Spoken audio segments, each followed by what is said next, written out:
సంవత్సరాలుగా టి సుబ్బరామరెడ్డి గారు ఆయన జన్మదిన వేడుకలు జరుపుకుంటూ విశాఖపట్నానికి ఆయనకున్నటువంటి అవినాభావ సంబంధం అలాంటిది.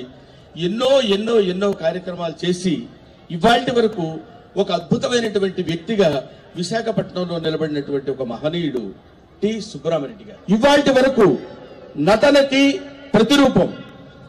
నటన అంటే మోహన్ బాబు, డైలాగ్ అంటే మోహన్ బాబు, ఎక్స్ప్రెషన్ అంటే మోహన్ బాబు, డిసిప్లిన్ అంటే మోహన్ బాబు, కర్కశత్వం అంటే మోహన్ బాబు, జాలిగుండంటే మోహన్ బాబు.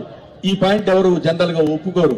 మోహన్ బాబు చాలా సీరియస్ గా ఉంటాడండి, కోపం ఎక్కువ అండి, ఆయన అబ్బు అని ఏమంటాడు, కొడతాడా తెలుసండి మీకు అని కూడా ఉంది ఆయన మీద ఒక అపప్రద.